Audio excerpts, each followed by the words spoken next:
Ok. Bom dia a todos, bom dia a todas. É um prazer enorme estarmos aqui mais uma sexta-feira do Centro de Estudos. Eu sou a professora Andréa Deslandes, sou coordenadora do Centro de Estudos. Queria convidar aqui para a mesa também o professor Alexandre Valença, que também é coordenador do Centro de Estudos, a professora Márcia Dourado, que também é coordenadora do Centro de Estudos.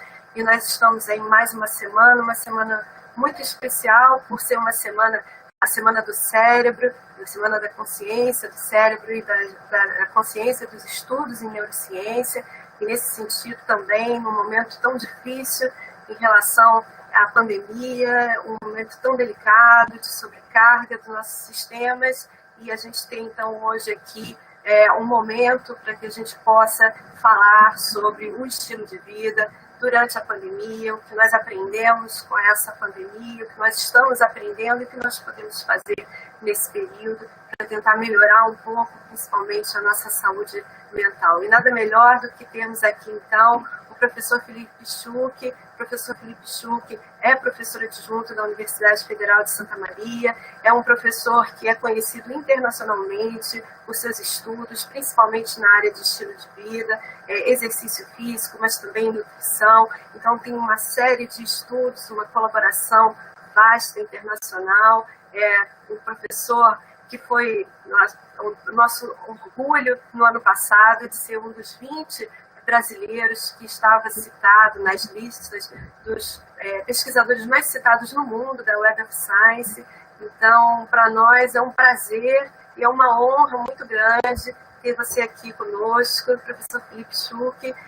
Nós ficamos muito felizes, então, felizes com a sua presença e particularmente um grande amigo e colaborador. Muito obrigada por ter aceitado o nosso convite e é um prazer enorme tê-lo aqui. Bom, então, muito obrigado. Eu que agradeço o convite, André, Alexandre e Márcia. Realmente é um prazer e uma satisfação muito grande para mim estar aqui podendo falar com vocês hoje. E é sempre um prazer te rever, né, André? Então, André é minha colega e amiga já desde 2015, acho que a gente começou a trabalhar por aí. Então, desde lá a gente vem trabalhando em vários projetos juntos e é sempre muito bom, né, poder te rever e estar de novo compartilhando momentos, né, contigo. Márcia e Alexandre, de novo, é um grande prazer para mim poder estar falando com vocês e falando desse tema, que é um tema que eu tenho pesquisando já desde o início, né, da pandemia, desde o início da pandemia, mas de estilo de vida e saúde mental já é uma área que eu venho falando e pesquisando há um tempinho aí, há uns 10 anos aí, um pouquinho mais do que isso. Bom, então, a ideia hoje é compartilhar um pouquinho dos achados que a gente vem tendo desse tema relativamente recente, tentando entender como a pandemia afetou a nossa saúde mental, ou vem afetando, né? Não afetou, mas continua, o nosso comportamento e como o comportamento e a nossa saúde mental eles estão associados nesse momento, né? Então eu peço até uma licença poética para falar um pouco mais dentro do estilo de vida de atividade física e comportamento sedentário, que são as minhas áreas de interesse e é o que eu mais venho pesquisando nesse momento também, e é onde eu vou ter mais dados para apresentar para vocês. Então, um breve roteiro dessa fala está dividido em 3 momentos, ou 3 componentes principais, que é, primeiro, qual o impacto da pandemia na saúde mental, o que a gente tem de evidências até agora, qual o impacto no comportamento, o que a gente tem de evidências até agora, e como a atividade física e a saúde mental elas estão associadas antes, né, e principalmente durante a pandemia, o que a gente já sabe, né, nesse momento. Bom, qual é o quadro de prevalência de saúde mental antes da pandemia? Bom, se estima, né, ou se estimou que em 2017, mais ou menos quase 4%, 3,7% das pessoas no mundo tinham algum transtorno de ansiedade. A prevalência de depressão naquele ano ficava mais ou menos 3,4%. Certo? Claro que existe alguma variação entre os diferentes países, e o Brasil, na verdade, ele é um dos países mais deprimidos, o quinto na prevalência em 2017, e o primeiro entre a prevalência de transtornos de ansiedade em 2017. Esses são os dados mais recentes que a gente tem da OMS, né, demora algum delay para os dados anuais serem publicados, mas botando em números, né, o Brasil em 2017 teve 12 milhões de pessoas deprimidas e 18 milhões de pessoas com algum transtorno de ansiedade. Então, isso são prevalências extremamente elevadas, obviamente.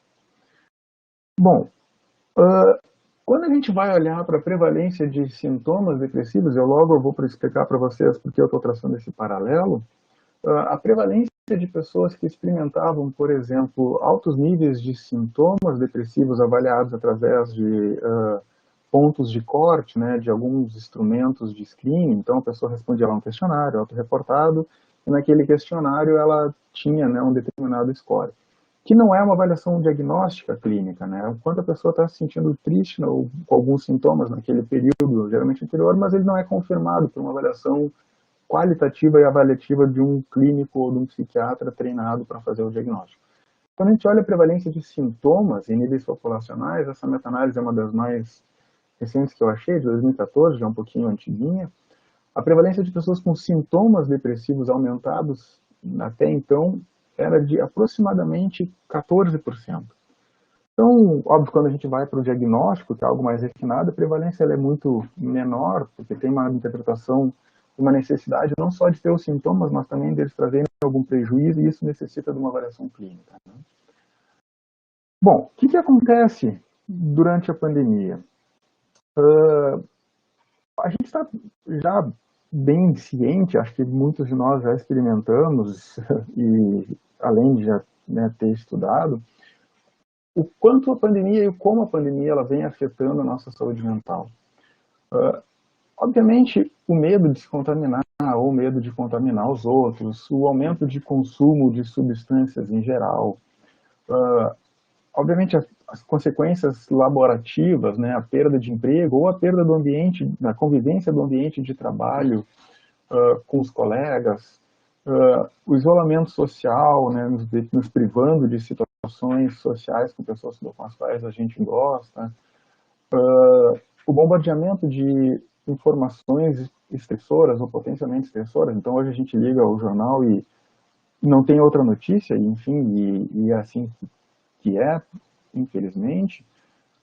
Existe uma massiva quantidade de informações dizendo, olha, não saia para a rua que senão tu vai te contaminar, não saia para a rua senão tu vai contaminar alguém, esse alguém pode sofrer alguma complicação, pode vir a morrer, pode precisar de hospital. Se tu vai para o hospital aqui no Rio Grande do Sul, a nossa situação está bem complicada, já tem mais de 3 semanas que a ocupação de leitos já passou dos 100%, então, nesse exato momento, se alguém precisar de um leito de emergência, né, por qualquer motivo, simplesmente não tem para onde ir, e com o aumento de casos que segue, né, inclusive vem aumentando o aumento de casos, provavelmente esse cenário vai se manter ainda por algumas semanas, mesmo tendo com alguns leitos novos, né, abertos.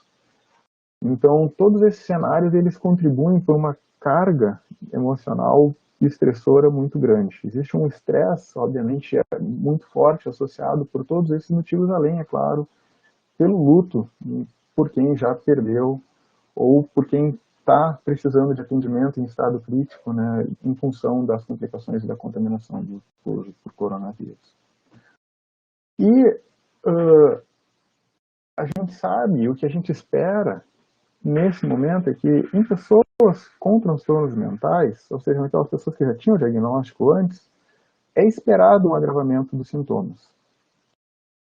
É esperado também que nos trabalhadores, em virtude desses cargos e, obviamente, da pressão extra adicional nessa população que é considerada vulnerável para transtornos, para saúde mental nesse momento, é esperado também que haja um aumento, né, dos sintomas de ansiedade, depressão e transtorno de estresse pós-traumático devido às frequentes situações estressoras pelas quais eles vão acabar passando. Isso já é esperado. E na população em geral também se espera que haja um aumento dos sintomas de ansiedade, depressão e suicídio em níveis populacionais. E é claro que é esperado, obviamente, também que não só o aumento de sintomas, mas o aumento da prevalência de transtornos de depressão e ansiedade ele venha a ocorrer em virtude desse cenário.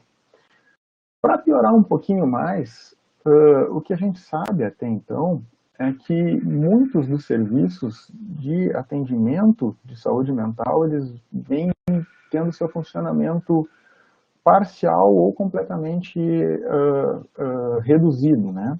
Ou até mesmo fechado. O que a gente sabe até então? Esses são os dados de uma survey que a OMS publicou alguns meses atrás, e basicamente eles viram que quase 70% dos serviços dia de atendimento em saúde mental no mundo, eles foram parcialmente fechados ou completamente fechados. Certo? Leitos em hospitais gerais foram fechados, leitos psiquiátricos em hospitais gerais, mais ou menos 30% deles foram parcialmente ou completamente fechados.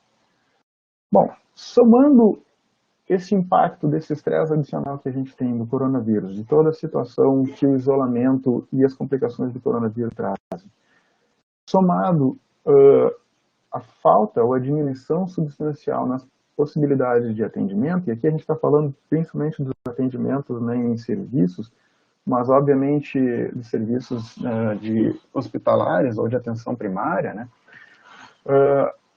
a gente tem também, obviamente, que com as restrições sociais de os lockdowns, muitos médicos psiquiatras também fecharam seu consultório, obviamente diminuindo a capacidade de absorção dos seus pacientes ou mudaram para o modo online. E aí nem todos os pacientes conseguem aderir, nem todo o tratamento consegue ter também, obviamente, a mesma atenção e o mesmo cuidado do que no caso da consulta presencial. Bom, óbvio que é esperado um agravamento, né, da população, da saúde mental, uma piora da saúde mental da população, e sem a possibilidade de dar esse suporte todo. Esses são dados do Covid Psique, que é um estudo coordenado pelo professor Vitor, aqui da UFSM. Ele fez uma survey também, nessa survey, na primeira onda foram mais de 4.000 pessoas incluídas, e basicamente aqui eu quero mostrar o óbvio, né, o que a gente já sabe, o que acontece se a gente fecha, né, serviços ou interrompe serviços de atendimento de saúde mental. Vocês podem ver que aproximadamente 30%, metade das pessoas que vinham em atendimento, 30% da amostra vinha em atendimento com psicólogo ou psiquiatra, e mais ou menos metade desses 30% interrompeu devido à quarentena. Então, isso é um dado que chama muita atenção, né? Metade das pessoas que procuram atendimento tiveram seu atendimento interrompido. Obviamente, o que é esperado, né, nessa linhazinha mais rosa, que aquelas pessoas que interromperam seu tratamento durante a pandemia apresentem, né, ou começaram a apresentar níveis mais altos de sintomas também. Claro, são dados transversais, talvez aqueles que interromperam porque já estavam mais graves também, mas de qualquer maneira chama a atenção e indica, né, um possível agravamento desse cenário.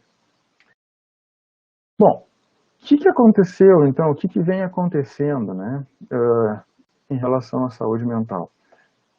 Aqui eu trago alguns dados, primeiro de uma survey que a gente fez aqui, né, a primeira delas à esquerda, a gente publicou os resultados, uma survey que a gente fez principalmente com pessoas do Rio Grande do Sul, mas ela foi aberta para o Brasil inteiro, mas acho que 20% das pessoas eram do Rio de Janeiro, mas quase 40% do Rio Grande do Sul. O que a gente viu? Que pessoas que apresentavam sintomas de depressão acima do ponto de corte da BDI, elas foram quase 40% da nossa amostra. Com sintomas de ansiedade, quase 40% também. Pessoas com sintomas de depressão e ansiedade comórbidos, né, detectados, obviamente, de novo, através de um instrumento de screening, que passava o ponto de corte, pegavam ali próximos aos 30%. Claro que fazer uma comparação e um paralelo direto com os estudos pré-pandemia, né, é muito difícil, não dá para dizer que, olha, era 14 a prevalência antes, segundo aquela meta-análise, e agora a prevalência populacional é 40%, mas, de qualquer maneira, isso indica que provavelmente a gente está tendo, de fato, aí um aumento, né, nos sintomas que a população vem experimentando, né? Então, há, de fato, um aumento na presença de sintomas de ansiedade e depressão. No Covid-Psique também os dados mais ou menos parecidos, um pouco menos. Então, pessoas que tinham diagnóstico de ansiedade, transtorno de ansiedade durante a pandemia, 5% da amostra, diagnóstico de depressão, 1,5%, e quando considerados pontos de corte dos instrumentos, aqui a gente usou a BDI nessa primeira survey, e aqui foi a DAS, 30% da amostra estavam acima do ponto de corte para depressão e 20% acima para ansiedade. Bom, ok, mas o que acontece? Será que o impacto ele foi tão grande, a mudança foi tão grande no número de pessoas diagnosticadas com transtornos? Aparentemente, pelos dados que a gente tem até agora, e, digamos, não dá para dizer para nossa alegria, mas acho que os dados eles são um pouco melhores do que a gente imaginava, é que sim, houve aumento, e é fácil de entender por quê, porém esse aumento, a magnitude desse aumento dos sintomas, ela acontece, mas o aumento no diagnóstico, no número de pessoas diagnosticadas, ele, com a literatura disponível, aparentemente não é tão alto quanto a gente imaginava. Isso é um achado bem interessante, né, que suporta a ideia de que, olha, realmente a pandemia vem com essa sobrecarga emocional, ela faz as pessoas sofrerem devido a todos esses fatores que a gente já comentou, e todo mundo já deve ter experienciado esses sintomas, mas o quanto esses sintomas evoluíram para quadros diagnósticos, a gente ainda não tem uma ideia muito clara, mas aparentemente a literatura vem mostrando que talvez não seja tão grande quanto a gente imaginava que fosse. Vai aumentar, óbvio que vai aumentar, já aumentou, mas talvez não tenha aumentado tanto quanto a gente esperaria que fosse aumentar, o que é uma coisa bastante boa. E, interessantemente, os estudos até então que avaliaram a ideação suicida, eles não registraram ainda de forma substancial um aumento na ideação suicida em níveis populacionais. Então, são good news, né? Isso foi uma meta-análise recém-publicada, e essa é uma outra meta-análise que, por enquanto, está em pré-print, então, de novo, os dados eles ainda são muito preliminares e eles apenas nos dão indícios, não são dados extremamente consistentes, mas, aparentemente, o que a gente tem aqui no início da pandemia, essa meta-análise mostra isso de uma maneira bem interessante, os sintomas eles eram muito mais proeminentes. Então, lá em março e abril, lá quando começaram as medidas de restrição social, as pessoas referiam muito mais gravidade, muito maior intensidade, muito mais presença de sintomas em maior intensidade. Mas assim que o tempo foi passando, com ou sem as medidas restritivas, aparentemente houve alguma espécie de adaptação a esse novo contexto, no qual a gravidade dos sintomas, ela aparentemente reduziu e vem reduzindo mês após mês. Já estamos com a nossa saúde mental igual à pré-pandemia? Obviamente não. Esses dados eles podem mudar com o passar do tempo e podem voltar a aumentar em situações mais estressoras, como agora a gente está vivendo? Provavelmente sim. Mas, por enquanto, o que os dados têm é que houve um grande aumento de sintomas, talvez não tão grande aumento no número diagnóstico, por enquanto, que aparentemente com o tempo houve uma volta, uma tendência de redução nos sintomas aumentados. Basicamente, o que a gente consegue interpretar é que, olha,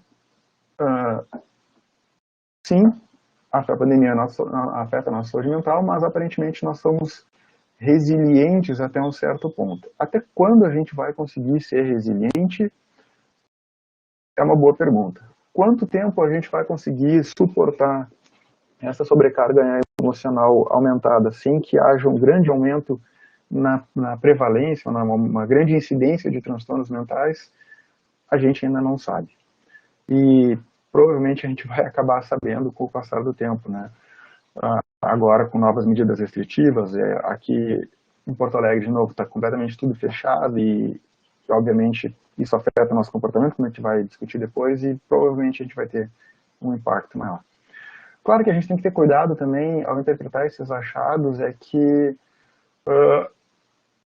a maioria dos estudos analisados ou conduzidos até então, eles não foram feitos em amostras representativas dos países onde eles foram feitos. E a gente sabe já com algumas evidências que pessoas de classes sociais socioeconômicas mais baixas são as que menos participam dessas surveys e são também as mais vulneráveis, tanto para a contaminação de coronavírus, tanto quanto para os seus efeitos e consequências na saúde mental. Então é óbvio que é esperado também que a gente perceba um aumento diagnóstico para os próximos períodos aí, com o evoluir da pandemia. Bom, o que a gente sabe então do comportamento? Como a pandemia afetou, né, o comportamento da população mundial? O que a gente tem em relação ao nível de atividade física, ou a insuficiência de atividade física? Essa é uma meta-análise publicada no Lancet. Ela mostra basicamente que a prevalência de pessoas que não atingem as recomendações da OMS de 150 minutos de atividade física moderada ou vigorosa por semana, no mundo ela fica em torno de 27%. No Brasil, e aqui não há nada do que a gente possa se orgulhar, a prevalência de pessoas inativas fisicamente, ela, nesse período entre 2001 e 2016, ela é de aproximadamente, ou foi de 47%. Então, o Brasil é um dos países mais inativos do mundo, está na lista dos top 20, e é o mais inativo da América Latina e Caribe, certo? Então, nosso cenário não é tão bom quanto a gente gostaria que fosse. O que aconteceu com a pandemia? Bom, obviamente, houve uma redução no nível de atividade física da população em geral, no mundo todo.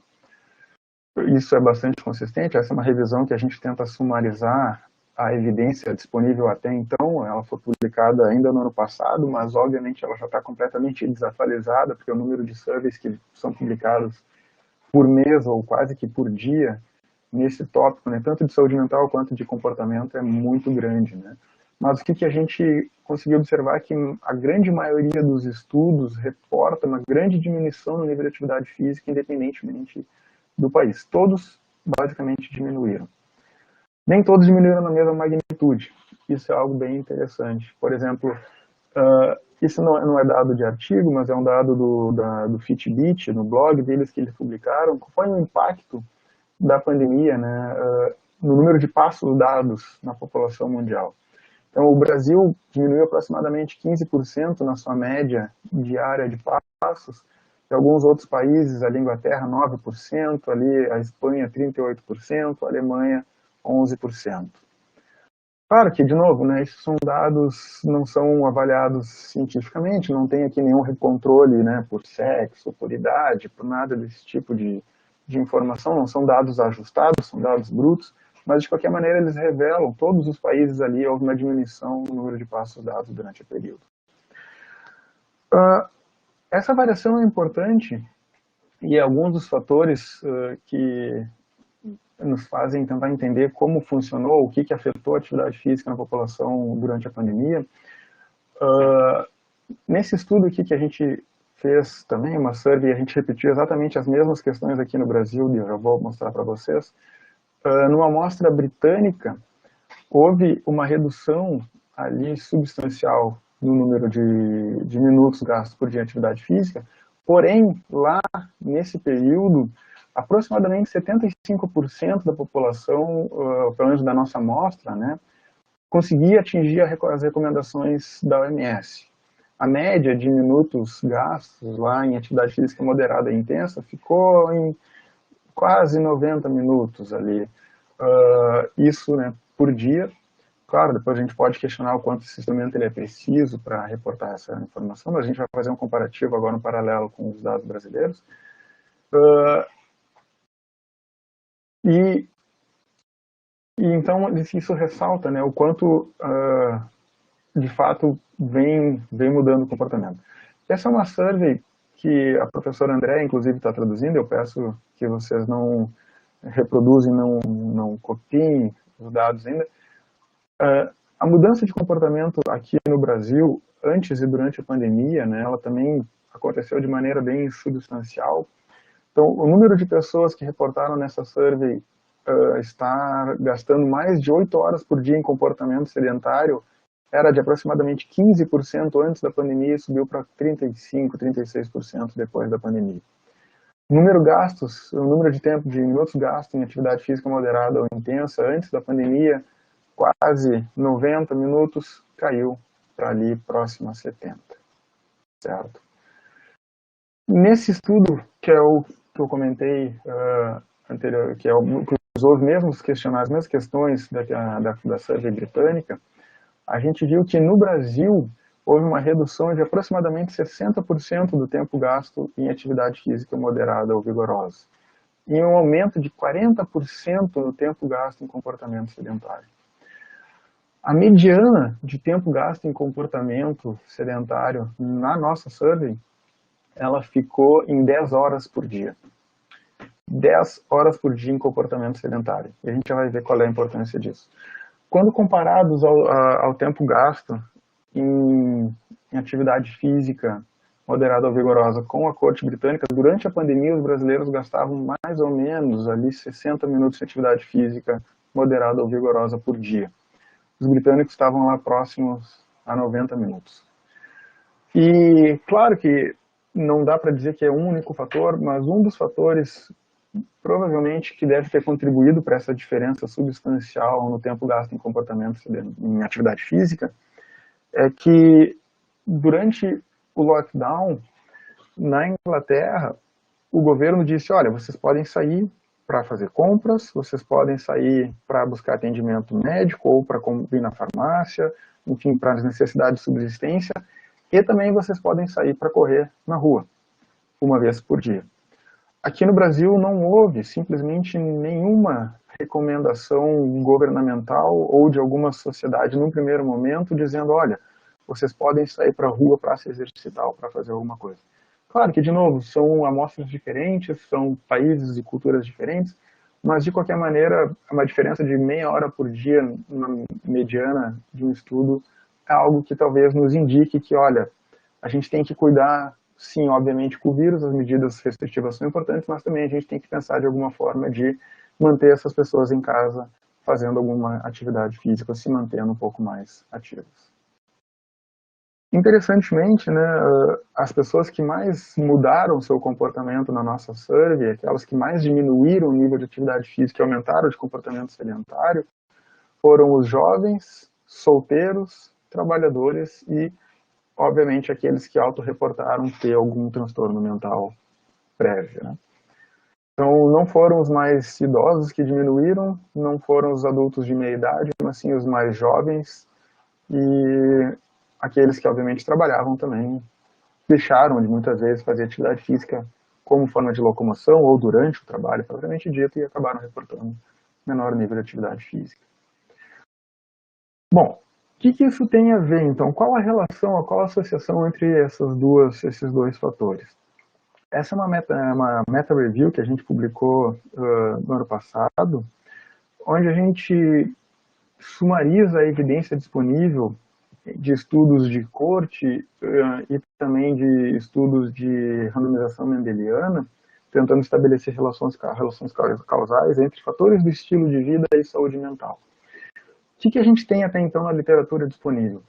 Vocês podem visualizar que a atividade física é a que a gente tem mais evidência de que de fato possa estar associado com desfechos de saúde mental, principalmente com ansiedade e depressão, alguma evidência com déficit de atenção, muito fraca evidência com transtorno do humor bipolar, que não se suporta de maneira muito consistente, e algumas associações com transtornos psicóticos.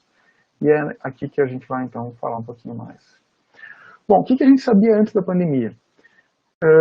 8 horas por dia em comportamento sedentário, antes da pandemia, estava associado com um risco 14% maior de desenvolvimento de depressão.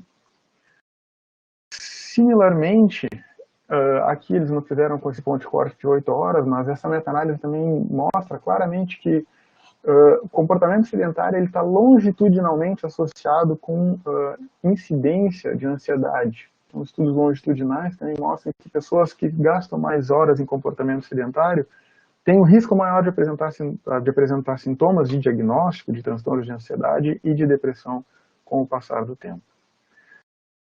Essa é uma meta-análise que a gente publicou também antes da pandemia, mostrando agora que o inverso, que a atividade física ela é protetora contra sintomas e diagnósticos de transtornos de ansiedade.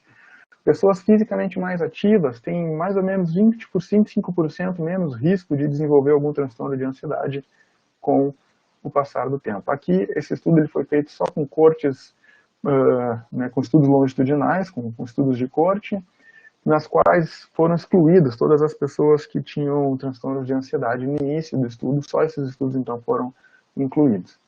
Então sim, a gente tem evidência que a atividade física é um fator protetor contra a ansiedade. E essa publicada no ano de 2018, no American Journal of Psychiatry, a Andrea também colaborou com a gente, fazendo a mesma coisa, mas aqui com muito mais informação disponível, com 49 estudos de corte, que seguiu as pessoas com uma mediana de 7 anos, a gente conseguiu demonstrar que pessoas mais ativas fisicamente, com o passar do tempo, têm mais ou menos 17% menos risco de desenvolver sintomas importantes de depressão ou o diagnóstico de transtorno depressivo maior. Então, esse dado é um dado bastante consistente, é um dado bastante sólido, com um número grande de pessoas. A gente incluiu informações de mais de 260 mil pessoas, e a gente conseguiu claramente demonstrar essa associação. Bom, durante a pandemia, o que os estudos que testaram a associação entre saúde mental e atividade física encontraram? Bom, durante a pandemia, obviamente, vocês sabem, tem uma sobrecarga adicional, a gente já falou sobre isso, a gente tem uma mudança de comportamento, a gente não soube, então, no primeiro momento, o quanto, nesse momento de alto estresse, a atividade física teria um efeito similar ou não. Essas são informações do mesmo estudo que eu mostrei para vocês antes, na corte britânica, a gente viu que as pessoas que eram fisicamente mais ativas, que completavam aquela recomendação de 150 minutos de atividade física moderada e intensa por semana, tinham 12% menor risco de apresentarem sintomas de ansiedade moderados a graves. E mais ou menos 15% menos risco de apresentarem sintomas de depressão moderados a graves, né? Então, parece que nessa amostra britânica, sim, esse efeito está associado. De novo, replicando exatamente as mesmas questões aqui no Brasil, a gente viu que pessoas que que completavam aquela recomendação de 150 minutos, tinham um menor risco de reportarem sintomas aumentados de depressão e ansiedade, aqui, e da combinação de sintomas de depressão e ansiedade. Esse fator protetor ficava próximo ali aos 30%. E mais, aquelas pessoas que gastavam 10 horas por dia ou mais em comportamento sedentário, apresentavam mais ou menos 40% de chance a mais de terem também sintomas de depressão. Aqui a gente tentou desmembrar um pouquinho, esse achado é bem interessante, e aqui a gente fez a recomendação também para atividade física vigorosa e para atividade física moderada. E vigorosa, conceitualmente, é aquela atividade que faz a gente suar, que faz a frequência cardíaca aumentar de forma bastante pronunciada, uma maneira bem simplista de resumir ou de tentar explicar para a população como seriam essas atividades. A gente viu que a atividade física vigorosa, essa mais intensa, feita durante 15 minutos por dia, está associada com 40% menos risco de depressão e ansiedade, 30% menos riscos de ansiedade. Já a atividade física moderada, só moderada, ela estava só associada com menos risco de sintomas de depressão e ansiedade, e não para depressão ou ansiedade sozinha, né? E ali, depressão e ansiedade é marginalmente significante, né? O P é de 0,04, então quase que não sendo. O que a gente interpreta, ou pelo menos o que a gente interpretou disso? As atividades físicas feitas no ambiente doméstico, a maioria delas, elas são classificadas conceitualmente, segundo o compêndio de atividade física, como sendo atividades físicas moderadas. E eu acredito que vocês já devam ter percebido que atividades domésticas nem sempre são muito prazerosas de serem feitas, né? Tem bastante gente que gosta de lavar a louça, de fazer outras atividades e sente prazer, de fato, por isso, mas via de regra não são atividades prazerosas, feitas por lazer, no contexto do lazer. Já as atividades mais intensas, elas geralmente, a maior gama delas se enquadra dentro dessa classificação de atividades de lazer. As atividades intensas são mais de lazer. O que acontece, ou pelo menos o que a gente consegue interpretar? Que a atividade física, quando ela é feita por lazer, ela tem um efeito diferente na saúde mental do que quando ela é feita apenas por transporte ou por ter que fazer uma tarefa laboral ou alguma tarefa de casa.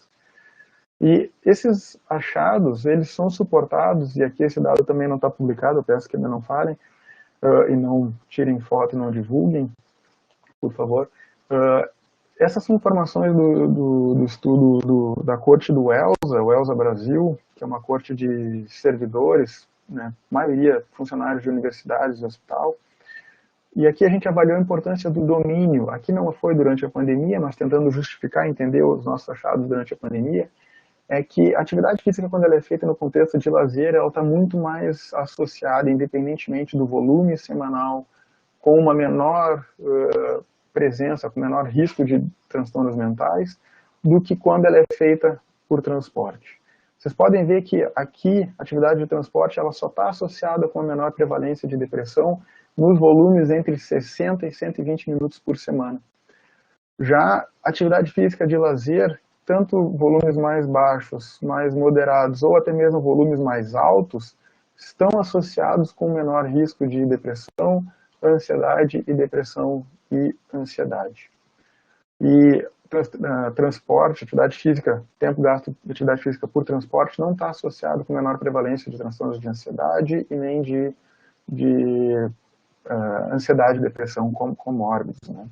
Inclusive, até tem algum volume aqui que aparentemente gastar muito tempo em atividade de transporte parece estar associado com maior risco de transtornos mentais. De novo, esses dados são dados transversais, a gente não pode estabelecer causalidade, a mesma coisa com os estudos durante a pandemia, mas eles sugerem a existência de algumas potenciais hipóteses a serem investigadas.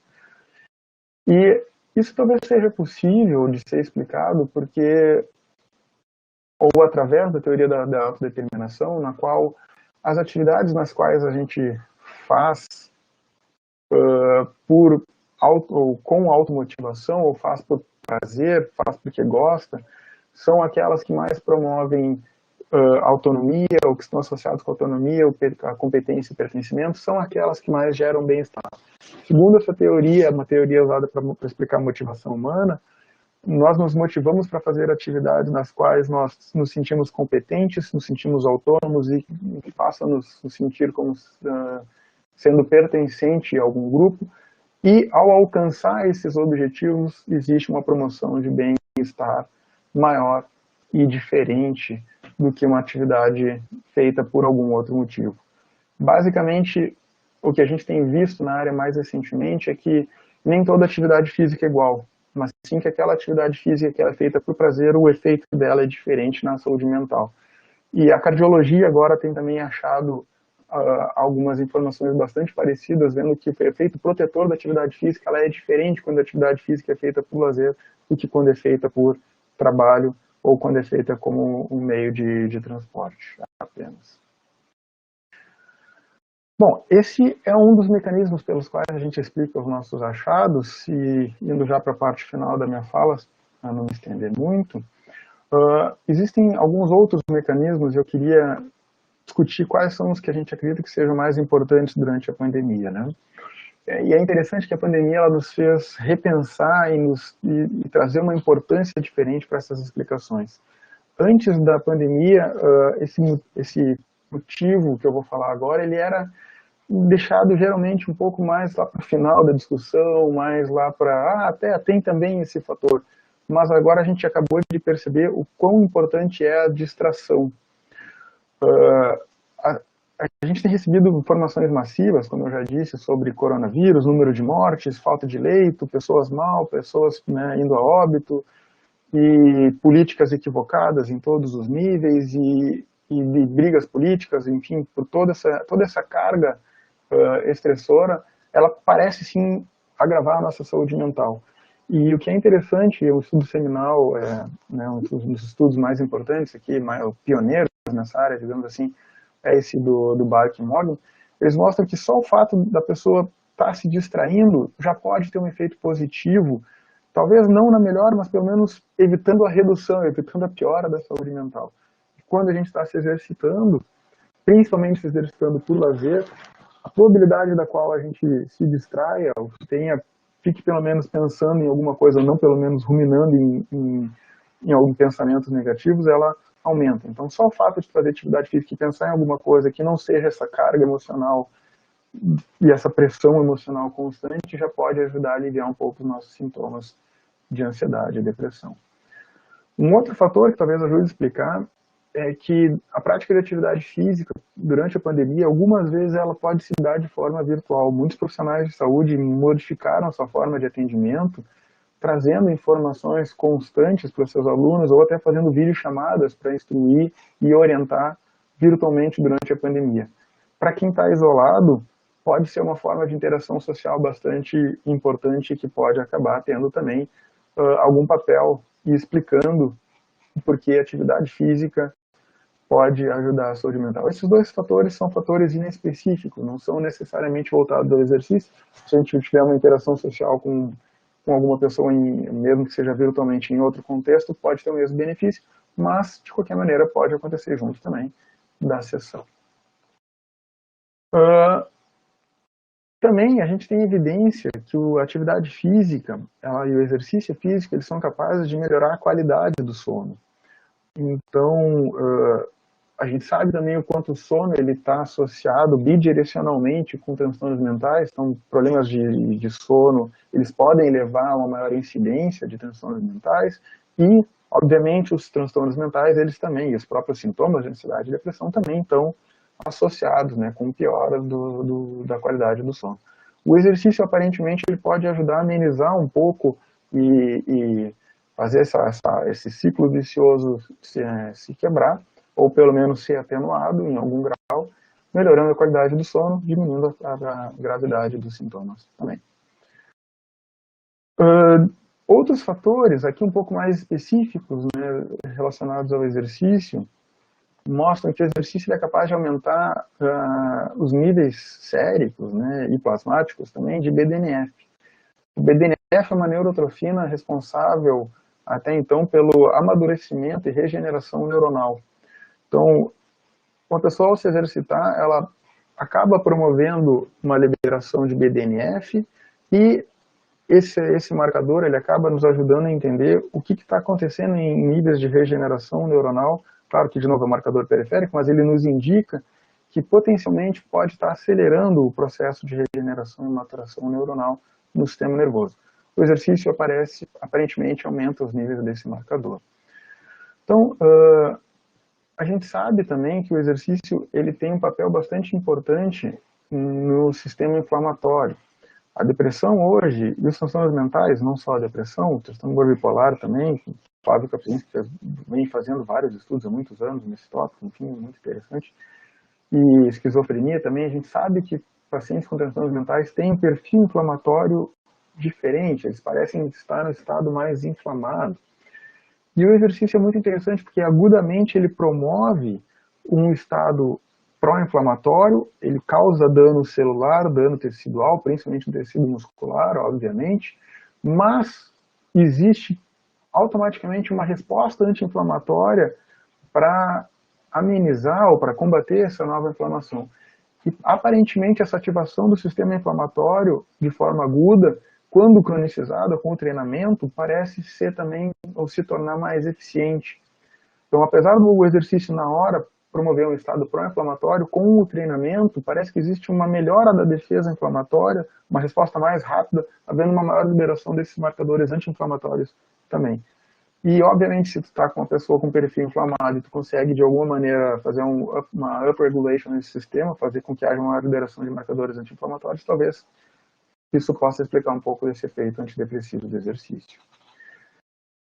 E um outro mecanismo, provavelmente resultante, ou de alguma maneira, pelo menos associado com esses níveis de BDNF aumentados, é que o exercício parece promover alterações na estrutura de algumas regiões cerebrais, de algumas estruturas cerebrais, né, no volume de algumas estruturas cerebrais.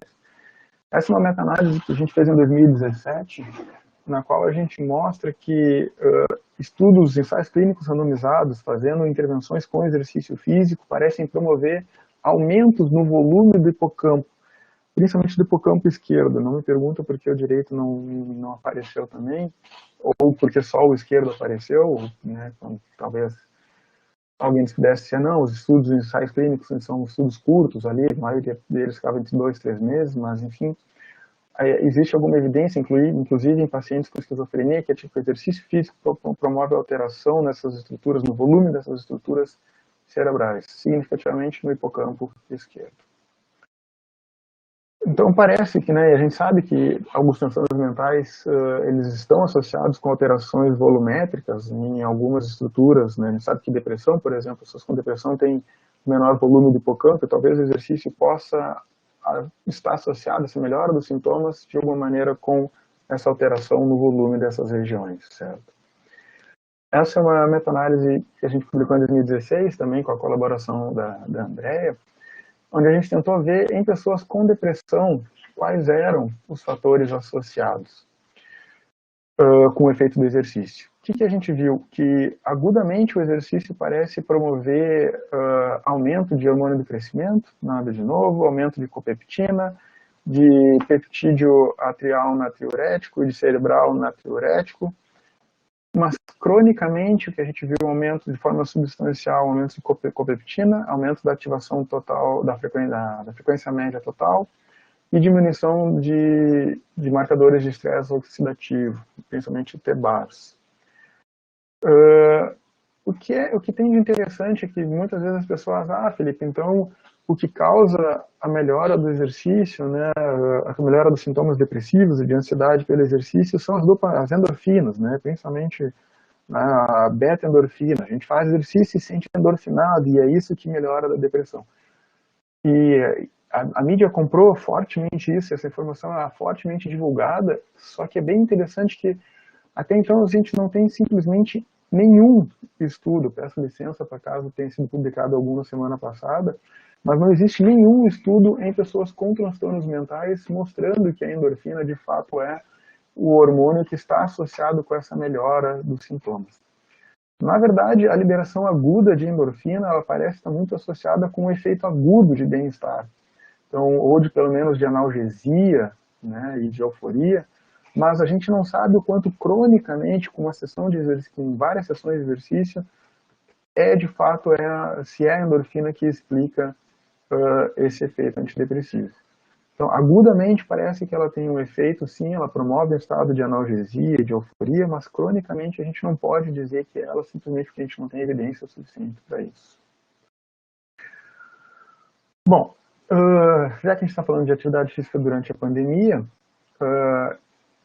eu acho que é importante que a gente ainda não sabe, né, o quando, a gente sabe que o exercício, como eu disse, ele promove um estado pró-inflamatório agudo, mas a gente não sabe até então o quanto pessoas que estão contaminadas com o coronavírus, com um estado inflamatório, provavelmente já respondendo à inflamação e à contaminação do vírus, o quanto elas podem agravar, ou ter sua condição agravada ou não, por se exercitar naquele momento. Então, a gente criou esse instrumento de screening, que é basicamente um instrumento que, olha, a ideia era fornecer para o profissional de saúde, principalmente profissional de educação física e fisioterapeuta, para dizer, olha, durante a pandemia, não se esqueçam pelo menos de perguntar para as pessoas que vocês vão treinar ou que vocês vão aumentar o nível de atividade física se ela está experienciando algum sintoma que talvez se a pessoa está com 37 ou 38 de febre, talvez não seja a melhor hora dela começar a se exercitar. Isso pode parecer absurdo, dizer, mas quem é que vai se exercitar com 38 graus de febre? Mas não é. Na prática clínica a gente vê coisas que às vezes nos deixam surpresos. Então, pelo menos, tenham a atenção de perguntar para as pessoas se elas não estão com sintomas e se elas tiverem, talvez o melhor lugar para elas irem nesse momento é buscar o atendimento, né, médico, fazer a testagem e tudo mais, do que começar a se exercitar. Óbvio, né?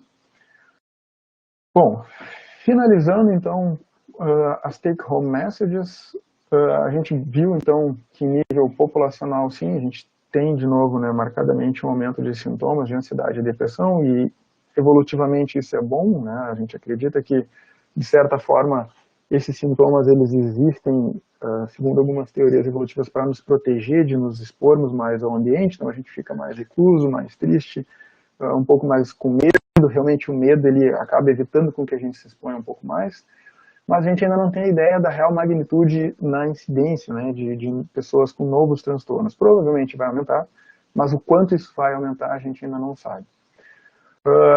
De fato, houve um marcado aumento no tempo gasto em comportamento sedentário, uma redução significativa no tempo gasto em atividades físicas moderadas ou intensas, e que, de fato, a atividade física ela é um fator que está associado durante a pandemia com melhor saúde mental. E, por outro lado, o comportamento sedentário é um fator de risco também para a saúde mental durante a pandemia. De novo, né, claro, esses estudos eles são transversais, então a causalidade ela é sempre complicada, mas como eu mostrei para vocês, existem outros estudos pré-pandêmicos que suportam a ideia, uma noção de causalidade entre essas associações.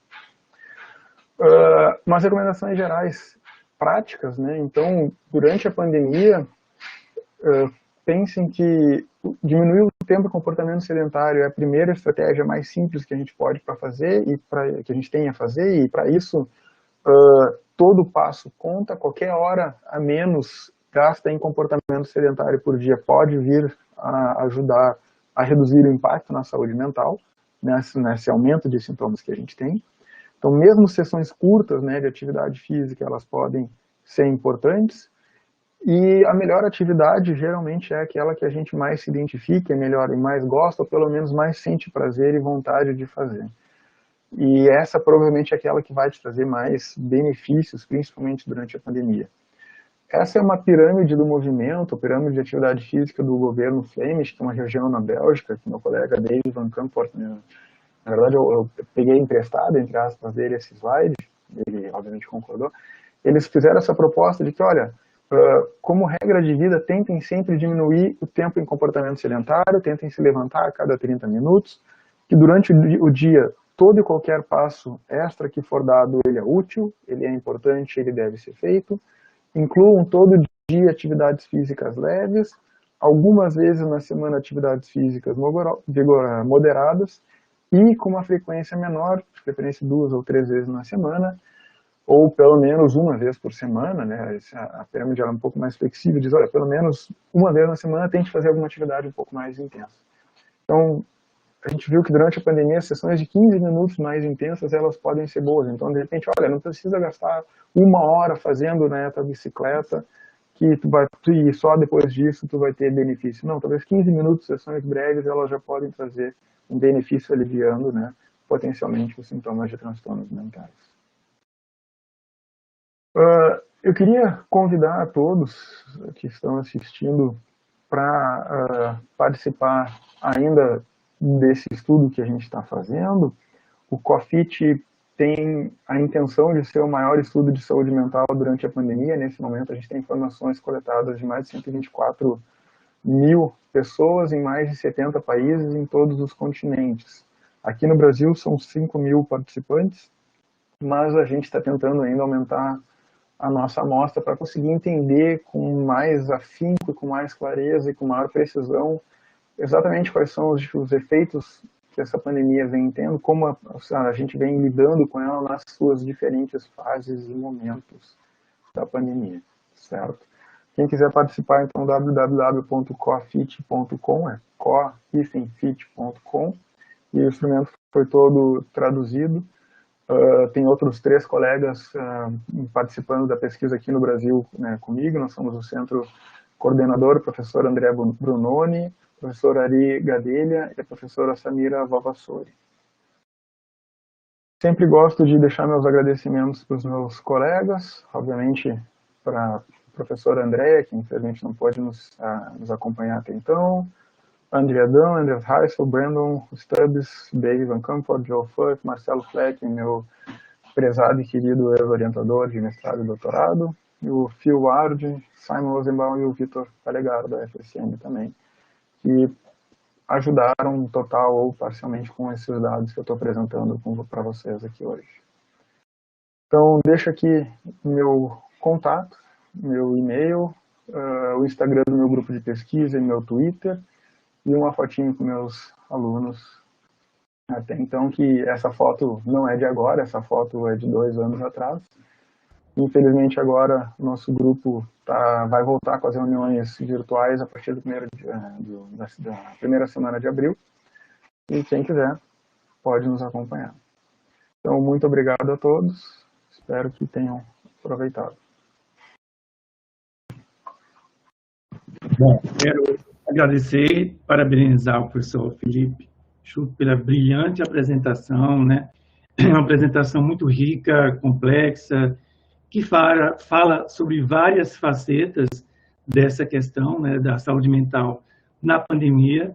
O professor Felipe apresentou, a maioria dos dados são de publicações científicas de alto impacto, né, dados de pesquisa bem feita, né, daí conseguiu publicação em revistas importantes, inclusive várias pesquisas dele mesmo, né, mostrando ser um expert nessa questão da pandemia, saúde mental, exercícios físicos, né. Só destacar aqui alguns aspectos da palestra do professor Felipe, quer dizer, o impacto da pandemia na saúde mental, né, realmente esse é um tema hoje em dia muito pesquisado, tem se visto realmente um impacto negativo da pandemia, principalmente dos transtornos depressivos e ansiosos, ou mesmo o agravamento de quem já tinha, né, que muitos indivíduos tinham obtido remissão com o tratamento e voltam a apresentar novos episódios ou uma piora do episódio atual, né? Uma questão que eu sei que não faz parte do tema do professor Felipe é a violência doméstica, né? Eu sou psiquiatra forense e estudo isso. As taxas de violência doméstica têm aumentado por causa do maior contato da vítima e do agressor que convivem, né? Da menor possibilidade da vítima impedir ajuda, delegacias fechadas na época da pandemia. Então, tudo isso tem aumentado essa questão, né? Infelizmente. As pessoas que já sofriam e passam a sofrer mais ainda. O sedentarismo, né? Quer dizer, o professor Felipe já mostrou para a gente o quanto é alta a taxa de sedentarismo no Brasil e que certamente aumentou porque as pessoas ficam com receio de se expor e aí, né, adoecer do Covid. Tá? Uma questão que eu queria levantar, para ouvir o comentário do professor Felipe, quer dizer, um dado que o professor Felipe apresentou, que não aumentou tanto os transtornos mentais. Mas será que isso também não reflete, por exemplo, a dificuldade de pesquisas de campo? Porque os pesquisadores eles estão, digamos, utilizando menos uma metodologia de face a face, né? Eles estão, digamos, eu andei lendo muito sobre isso, muitas pesquisas por telefone, né? E talvez essas pesquisas que são feitas por telefone não aprofundem tanto, né, um diagnóstico, levante mais sintomas do que um diagnóstico psiquiátrico, né? A questão da gravidade, o professor Felipe apresentou alguns dados que estaria diminuindo. Olha, na minha experiência clínica, não que isso sirva como um dado epidemiológico, claro, é um dado pessoal, eu tenho observado o seguinte, professor Felipe, muitos pacientes estavam bem até a primeira onda, tá? Estavam, enfim, a novidade, melhorando a dieta, falando mais nas redes sociais, procurando ler, ver séries. E aí, quando veio a segunda onda, né, se é que a gente pode chamar de segunda, não é terceira, não é pior da primeira, aí sim houve uma queda da saúde mental. Tá? Eu vi muito esse relato. Eu estava bem, mas agora, com esse novo aumento, eu não suporto mais isso. Né? Quer dizer, talvez não tenha dado tempo de nova publicação de pesquisas com esses dados mais recentes de piora da pandemia em vários países. Né? Talvez uma crítica que a gente possa fazer. Na minha prática clínica, eu vou também dizer isso para os meus colegas que atendem pacientes com transtornos mentais, não deixem de falar da importância dos exercícios físicos, tá? Eu sempre digo, hoje em dia, exercício físico é prescrição. Não é mais assim, faz exercício físico, que é legal, é bom para a saúde. É bom mesmo. E até, de uma forma simples, né, eu explico para os pacientes, olha, tem estudos que fazem um grupo com medicação e terapia, o outro com medicação, terapia e exercício. Esse que fez aqui o exercício melhorou melhor e mais rapidamente do que o que fez só a medicação e terapia. É uma forma simples, mas acho que chega mais ao indivíduo, né? Ele saber que tem pesquisas sobre isso. E uma pergunta também que eu queria, não sei se dá para gravar tanta coisa que eu estou comentando, né? Desculpa, mas esse é outro comentário. Nas minhas intervenções desse tipo, né, simples, eu utilizo mais exercícios aeróbicos, tá? E aí os jovens, eles gostam muito de fazer musculação, né? Então a pergunta, a musculação tem o mesmo poder do exercício aeróbico para a melhora da saúde física? Perfeito.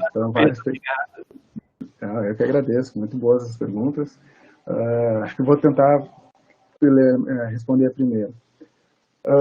Realmente, a gente não tem ideia ainda bem clara de qual é a magnitude, né, do impacto no diagnóstico. Realmente, os estudos, a maioria dos que eles avaliaram saúde mental, eles avaliaram através de surveys online, avaliaram através de ligações, como o senhor falou, e em função da dificuldade metodológica de fazer as entrevistas clínicas, tem pouco estudo, de fato, avaliando isso.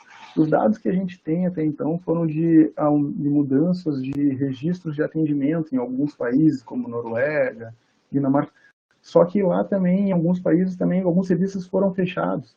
Então, é sempre um dado muito de dizer, olha, aqui diminuiu um pouco ou não mudou o número de atendimento, mas alguns serviços não estão disponíveis para a população. E mesmo a população que sofre, a gente sabe que alguns pacientes que têm algum transtorno dizem, olha, eu não vou sair por causa do vírus, então mesmo que eu tenha a possibilidade de ir até o serviço, eu tenho medo de contaminar, eu não vou. Então é muito difícil de precisar o impacto na prevalência ou na incidência, né, de desenvolvimento de novos transtornos. Então na população a gente sabe que aumentou os sintomas, é muito provável que tenha aumentado também a prevalência de transtornos, mas a gente não sabe ainda o quanto de fato, né, foi. Será que foi muito maior do que a gente pensou? Talvez não seja tão grande. Pegando por um indicador, e até tem um texto muito interessante do professor André Brunoni, não é um texto acadêmico, mas está publicado num site, mas é muito, muito interessante mesmo. Ele mostra, olha, talvez nos registros de morte por suicídio, eles não aumentaram tanto. Na verdade, eles praticamente não aumentaram em alguns países. Aqui no Brasil, praticamente não houve aumento no número de suicídios. Isso é um indício de que talvez, né, não tenha sido tão grande quanto a gente esperava que fosse. Óbvio que existe, óbvio que existe. É provável que piore, é muito provável que piore. De novo, a gente tem essa carga estressora adicional e é muito provável que a gente não resista tanto tempo, que muitas pessoas não resistam tanto tempo, por mais que a gente tenha resistido até aqui. E então, de novo, a gente não tem ideia da magnitude, né, do impacto disso na prevalência de novos transtornos, mas a gente sabe que está todo mundo mais deprimido e mais ansioso. Com o tempo, de novo, é esperado que esse impacto aumente. Do segundo ponto, foi... pode me lembrar, por favor? se não pode haver um aumento, acho que você já acabou falando, um aumento pela segunda onda, né? Pessoas que já estavam bem, suportaram, mas agora não suportam mais. Claro, perfeito. Aqueles dados que eu mostrei ali, eles são basicamente referentes a diferentes períodos dentro ainda da primeira onda. Então, parece que lá, olha, no primeiro mês de lockdown ficou todo mundo, né, na primeira onda, todo mundo mais estressado, todo mundo mais ansioso, mas no segundo mês talvez um pouquinho menos, no terceiro mês talvez um pouquinho menos. É isso que a gente tem, por enquanto, de informação. Essa é a evolução temporal que a gente tem disponível até então. E eu concordo plenamente contigo, Alexandre, que agora, na segunda onda, é muito provável que as pessoas já estão, por muito tempo, vivendo com essa carga adicional, elas já não têm mais, talvez, a mesma paciência, digamos assim, a mesma capacidade, talvez, de lidar com essa carga extra que vai vir agora. Porque o que aconteceu aqui no país, pelo menos aqui no Rio Grande do Sul, foi, olha, primeiro fecha tudo, né, aquele caos, tudo bem, aí caiu o número de casos, daqui a pouco abre tudo, volta à vida normal. E as pessoas literalmente voltaram à vida normal. No carnaval tinha aglomerações na beira da praia, festas acontecendo, e até hoje ainda tem no Brasil. Então parece que houve aquele, agora aliviou, acabou o vírus. Aí agora, daqui a pouco, fecha tudo de novo. Então, como eu disse, há 3 semanas nós estamos já aqui em lockdown total, com 100% de ocupação de leitos, né, ocupados.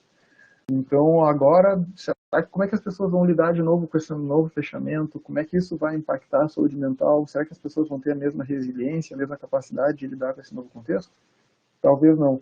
A tua impressão clínica, eu acredito que deva ser muito próxima do que vai acontecer na realidade, é que as pessoas talvez não tenham mais essa mesma capacidade de lidar da mesma maneira. Alguns talvez tenham aprendido algumas ferramentas para lidar melhor, outros talvez não.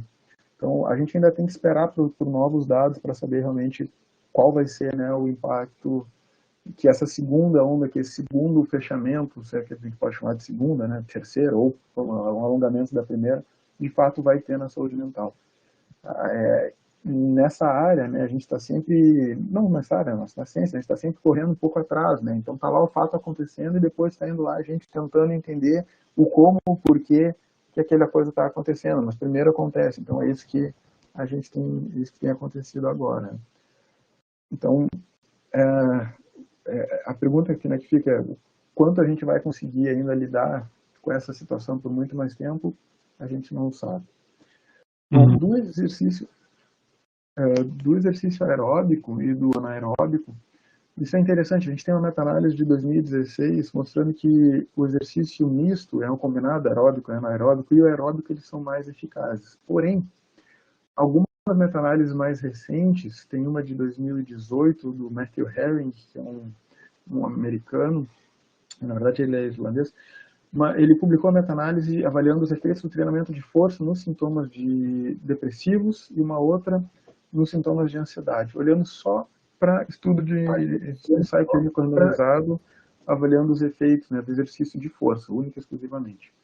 E nesses estudos, são um pouco mais atualizados que o meu, ele mostra que sim, o treinamento de força ele parece ter um efeito maior nos sintomas depressivos e um pouco menor nos sintomas de ansiedade, mas ambos parecem ser eficazes e efetivos, né, na redução dos sintomas. Sempre que me perguntam, Felipe, qual é o melhor exercício para redução de sintomas ou para tentar reduzir o risco da incidência, né, de transtornos mentais, a minha resposta é sempre, o melhor exercício é aquele que a pessoa faz. E aquele que a pessoa faz é geralmente o que ela tem mais prazer, o que ela se identifica mais, o que ela mais gosta de fazer. Se eu disser para uma pessoa, olha, fulano, tu tem que correr 5 vezes por semana. A pessoa disser, eu odeio corrida, eu não gosto, eu me sinto mal correndo. Então, ele provavelmente vai aderir 1 semana, 2, porque a gente está dizendo que é bom, ele vai ver, daqui a pouco ele vai dizer, não, mas eu não gosto disso aqui. Aí, será que eu poderia ir para a musculação? Ótimo. Vai. Será que eu poderia fazer ciclismo? Ótimo. De novo, o melhor exercício é aquele que a pessoa faz. Isso a gente tem aceito como regra. Depois disso, claro, a gente pode sofisticar a prescrição, fazer aumento de volume, intensidade, chegar a doses mais altas, mas fazer alguma coisa é melhor que nada. Mais é melhor que alguma coisa, mas alguma coisa é melhor que nada. Ok, obrigado. Bom, temos agora uma pergunta do Lúcio Lage. que é doutorando do IPUB. Em sua opinião, qual a influência da cultura de cada região no comportamento humano frente à pandemia? E pergunta 2, a importância da saúde mental não é percebida pela população em geral. O que fazer para mobilizar as pessoas para esse entendimento? Olha, a primeira pergunta sobre as diferenças regionais e culturais é muito difícil de ser respondida, né? A gente não conseguiu analisar na nossa survey porque o que acontece, e é mais ou menos esperado, a gente lançou a survey aqui no Rio Grande do Sul, foi uma survey por redes sociais, então os meus contatos são mais do Rio Grande do Sul, aí tem mais alguns com gente de Santa Catarina, depois Rio e São Paulo, e Norte e Nordeste, na minha survey, foram muito pouco representadas, né? A gente não tem ainda muito clara a ideia, mas, de novo, é muito mais provável e possível que em estados nos quais medidas mais restritivas foram adotadas, é provável e possível que esses estados tenham tido maiores impactos, né, no comportamento da população. O quanto isso é verdade, eu desconheço. É só uma opinião, é só uma possibilidade que eu avento. Assim, é o que a lógica nos faz deduzir.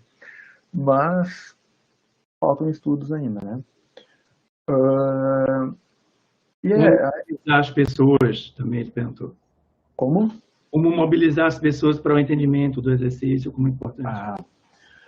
Bom, eu acho que a melhor forma que a gente tem de motivar uma pessoa para fazer qualquer coisa é tentando mostrar para aquela pessoa, ou tentando fazer com que ela entenda que aquilo pode fazer ela se sentir bem. Então, tentar buscar junto à pessoa, junto ao paciente, né, que vocês têm a dizer, olha, o que tu gosta de fazer exercício? Eu gosto de fazer isso aqui, não gosto de nenhum, tá, mas dentro do que tu aceitaria fazer, ou dentro de casa, quais são as tuas possibilidades? Trazer essa discussão já é um primeiro passo. Depois disso, se a pessoa engajou, ela começou a fazer, perguntar, olha, como é que tu te sentiu fazendo isso? Eu fiz meia hora de corrida, mas foi cansativo, porque eu corri muito rápido. Bom, talvez então corra um pouco menor, a gente não está procurando treinar atletas uma velocidade um pouco menor. Não está procurando treinar atletas, a gente está procurando promover a saúde física e mental. E para isso é essencial que tu se sinta bem quando faz exercício. Então, tentar trazer essas informações de que pode ser importante é um primeiro passo, tentar discutir quais são as estratégias para vencer essas barreiras que as pessoas podem ter é um segundo passo, e tentar explorar como elas se sentem e daí adaptar para uma prescrição voltada ao bem-estar seria um passo seguinte. Então, acho que essa é a melhor maneira. Assim como qualquer atividade, se a pessoa faz e ela não se sente bem fazendo, a chance da aderência a longo prazo é muito baixa. Então, para ela se sentir bem, a gente tem que tentar explorar e discutir as evidências dos benefícios e de como ela percebe e se sente fazendo aquela atividade naquele momento. Ok, ótimo. Pergunta do...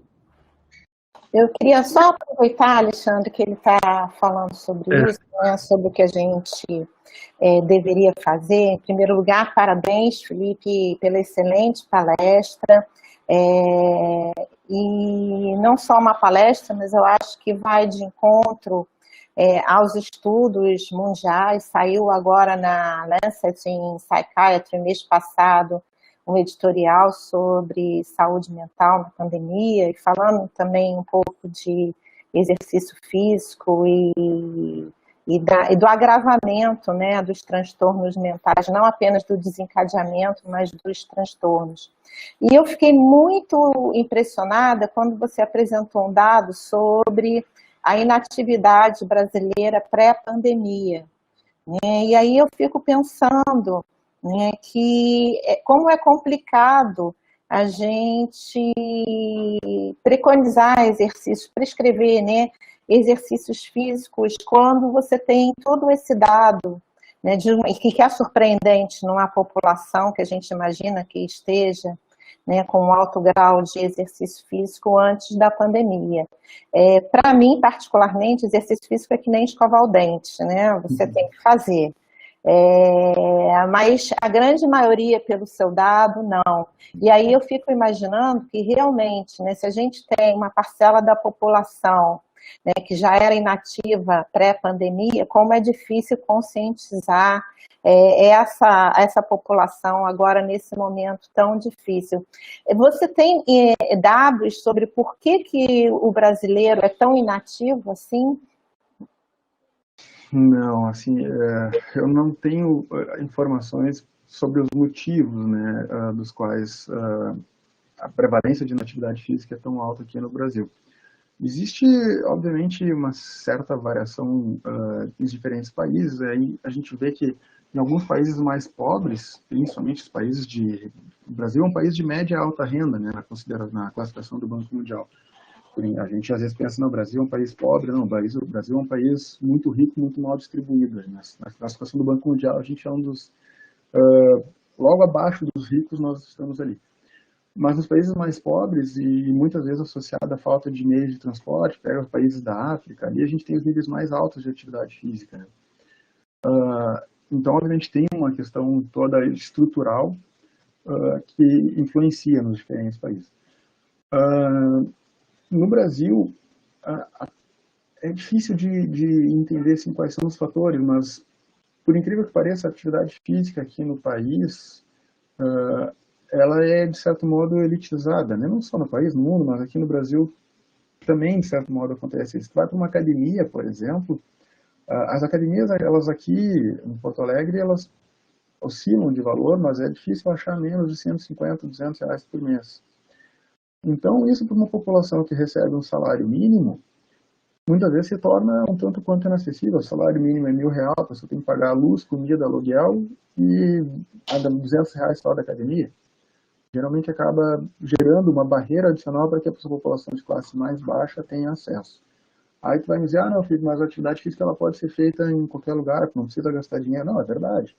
Mas aí entra aquela questão de que nem todas as pessoas acabam gostando de fazer essas atividades que elas têm acesso. Por exemplo, eu gosto de correr. Correr é uma atividade que eu só preciso de tênis. Mas quantas pessoas mais gostam de correr? Então, tem uma variabilidade bastante grande no que a gente chama de resposta afetiva ao exercício, que é dependente do tipo de atividade que a pessoa está fazendo. Então, a partir do momento que tu tem uma grande parcela da população que não tem acesso a algumas atividades das quais elas gostariam, talvez isso ajude a explicar um pouco, né, do porquê que a gente não é tão ativo quanto a gente poderia ser. Mas é engraçado também, porque alguns outros países mais desenvolvidos, pega a Austrália, também tem taxas de sedentarismo altíssimas, maiores do que as nossas, às vezes. Dependendo do ano, a Austrália nos bate.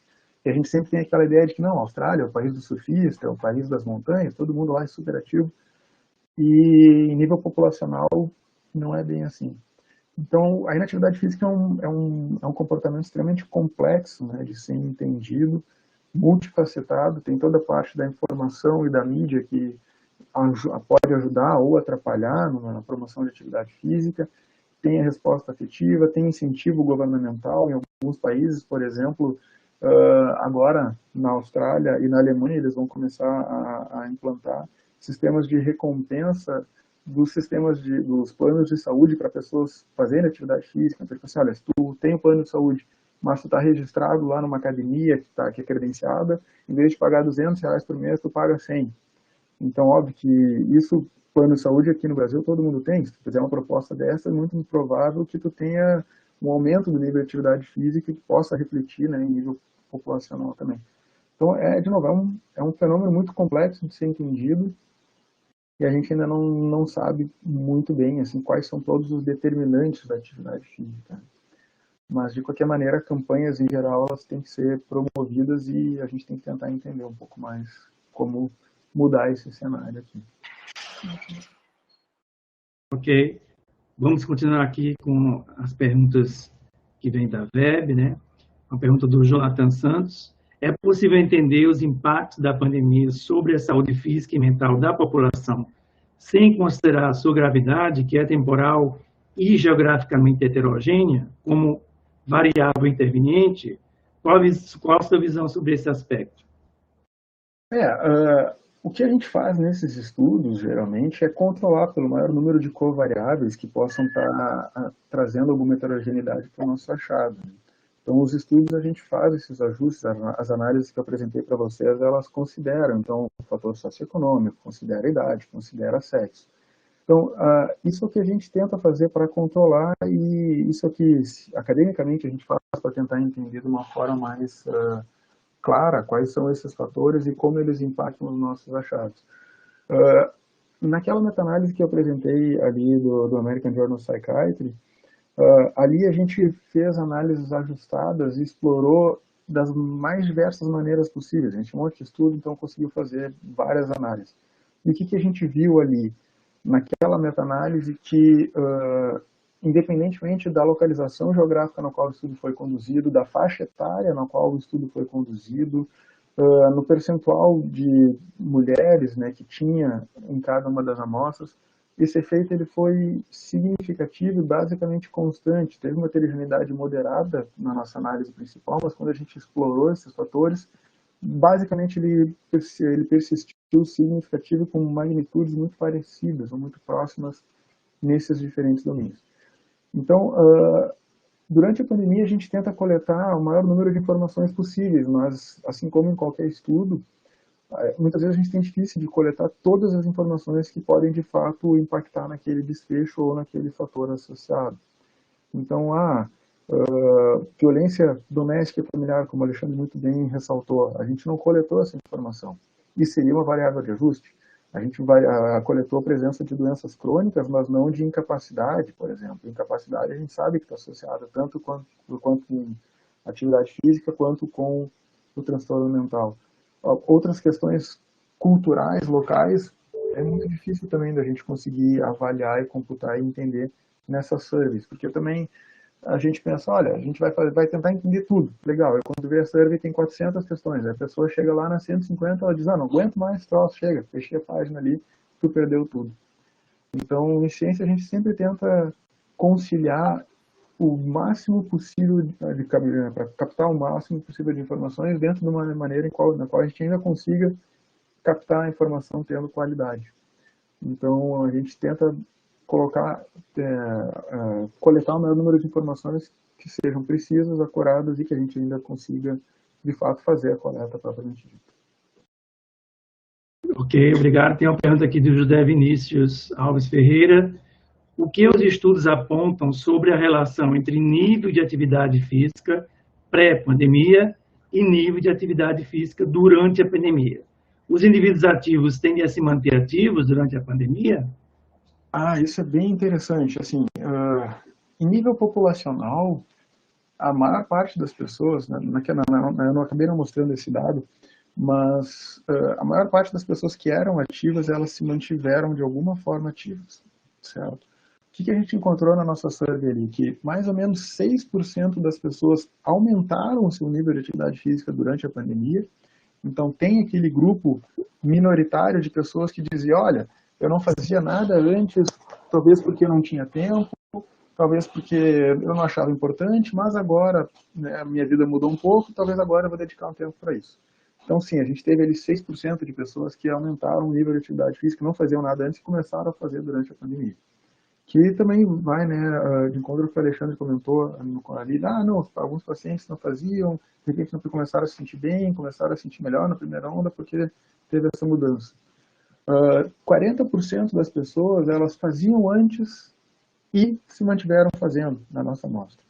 Só que 30% delas faziam antes e diminuíram. Então, uma boa parte das pessoas que faziam, elas tentaram, pelo menos lá na primeira onda, que são os dados que a gente tem lá em março, abril, maio, né, que são quando a gente coletou essas informações, a maior parte delas que fazia tentou se manter. Mas uma boa parte, ali das que faziam quase 60%, acabaram parando, né, quase 40% acabaram parando de fazer.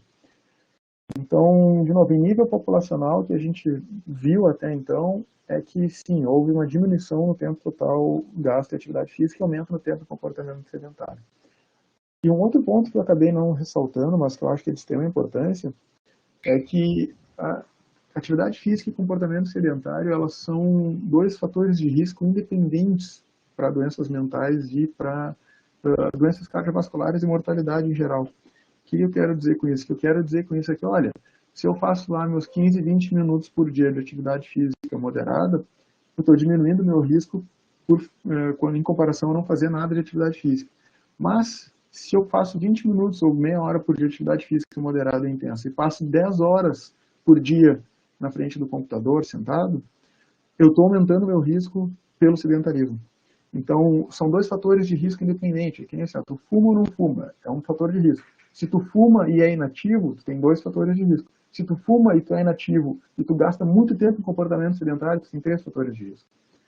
Então, as pessoas que, além de fazer uma atividade física moderada e intensa, é importante também que reduza o tempo gasto em comportamento sedentário. São duas coisas à parte. Só dar corridinha lá e passar o resto do dia na frente do computador ou na TV dizendo, eu já fiz meu exercício, agora eu posso ficar tranquilo. Fazer exercício muito bom, tu diminuiu um fator de risco, mas o resto do dia tu está te expondo a outro fator de risco, que é o sedentarismo. Então, conceitualmente, são duas coisas diferentes. Bem interessante isso. Bem, agora eu vou falar de alguns comentários. A Gabriela Aristóteles observou que no estádio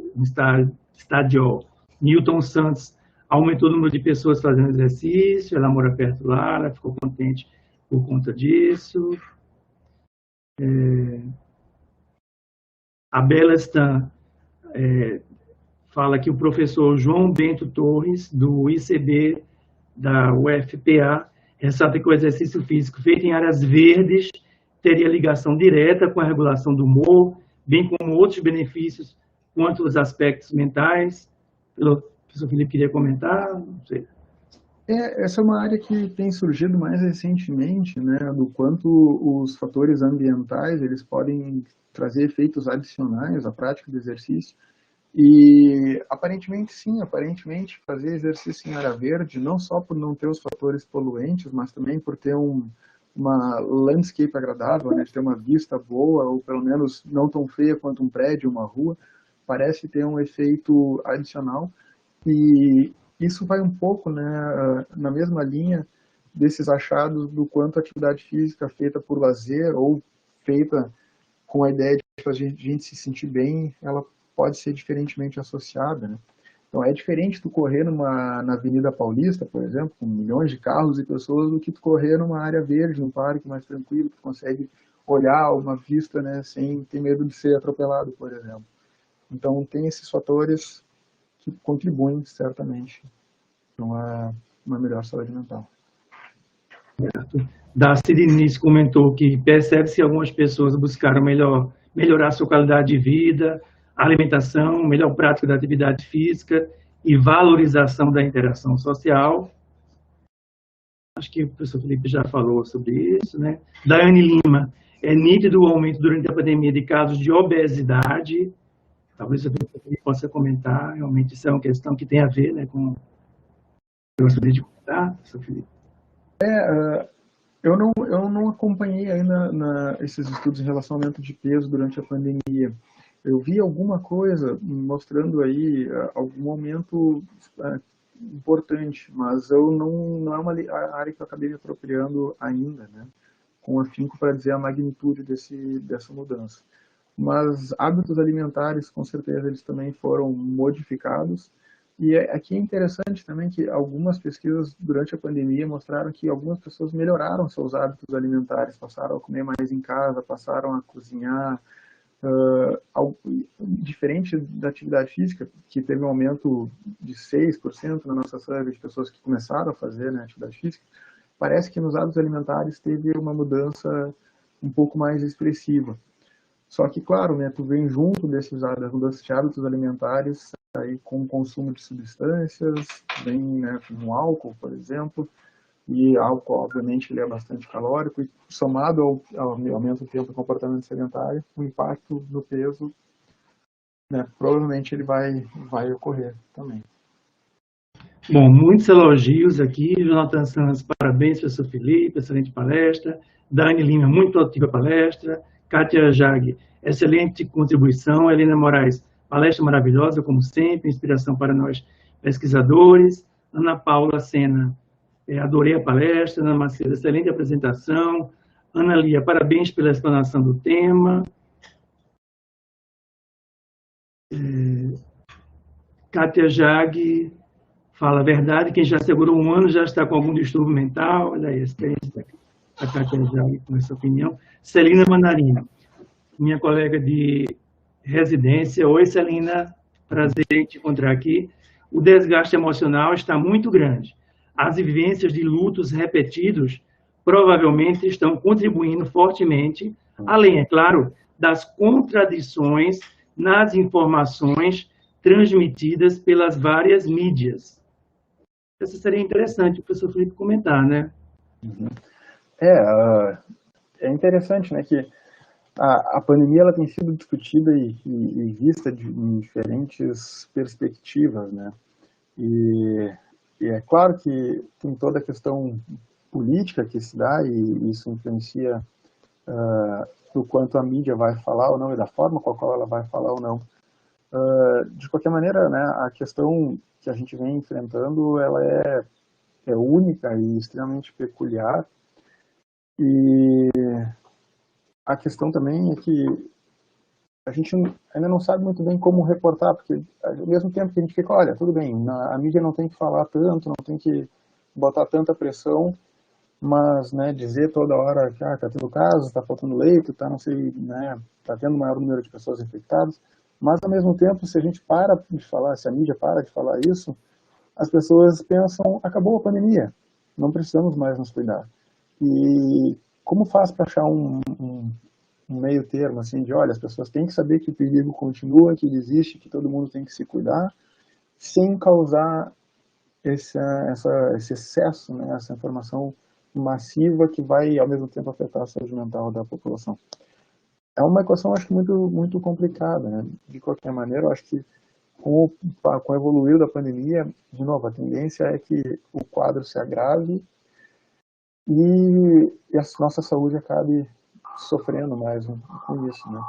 E essa questão do uso também, ela é bem importante, que no primeiro momento, pelo menos a impressão que a gente tem aqui no Sul, que eu tenho, essa é uma percepção minha, não é informação científica, é que a gente ouvia, o fulano, o amigo do Beltrano lá teve um caso de coronavírus, o amigo do amigo tem coronavírus, o tio do amigo está internado. Na primeira onda era muito distante ainda, a gente ouvia falar de alguém que tinha pego, alguém que tinha pego, que ia para o hospital, era bem mais raro, mas o que está acontecendo agora é que muitas pessoas próximas a gente está tendo, estão indo para o hospital e estão indo a óbito.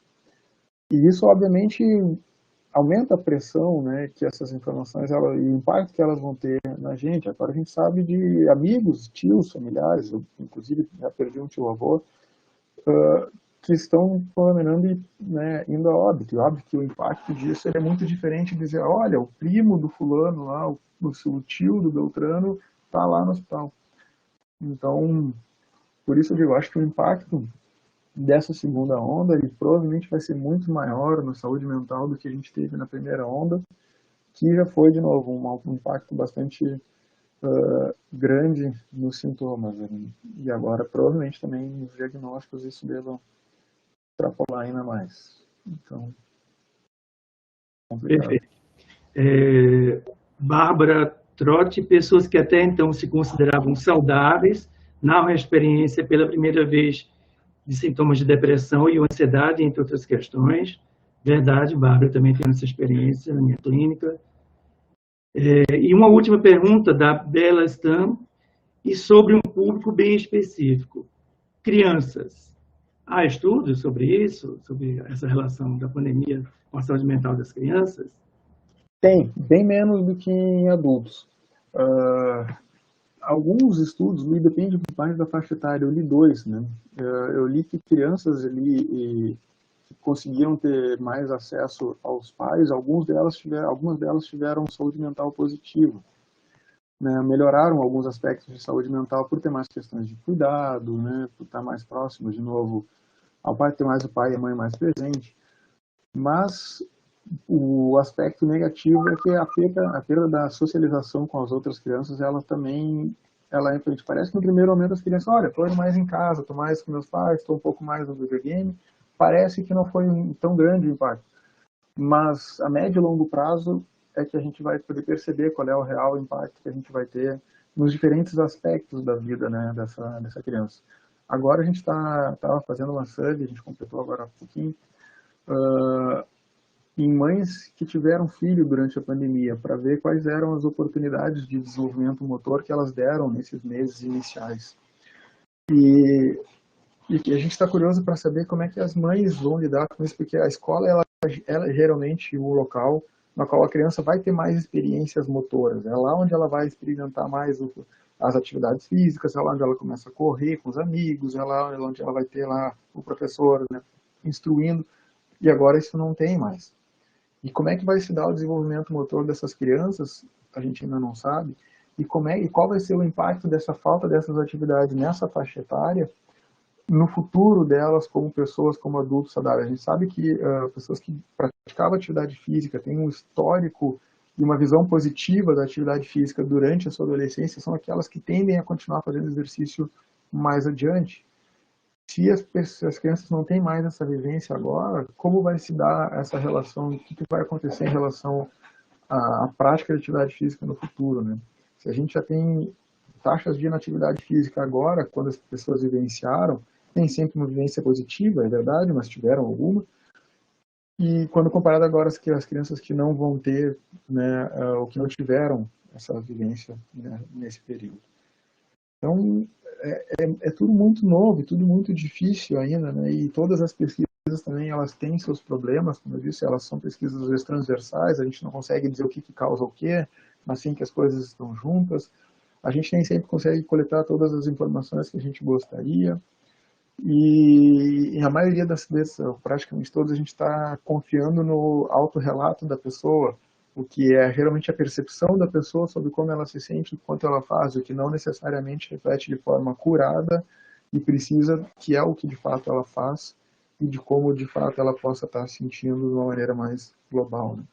Então a gente perde muito da visão qualitativa ou da interpretação de um profissional que não tem acesso a face-to-face com essa pessoa, a gente perde, né, essa informação de qualidade.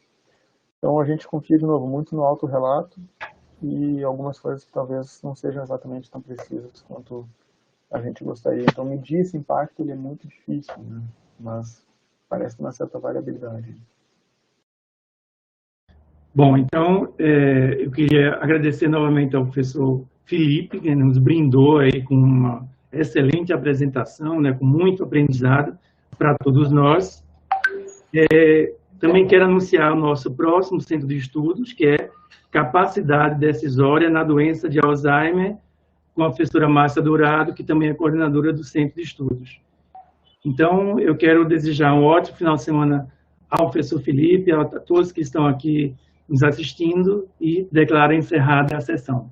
Um abraço a todos. Professor Felipe, muito obrigado. Muito obrigado, Alexandre. Muito obrigado, Márcia. Muito obrigado a todos que nos assistiram. Um prazer para mim estar aqui. Tchau, gente.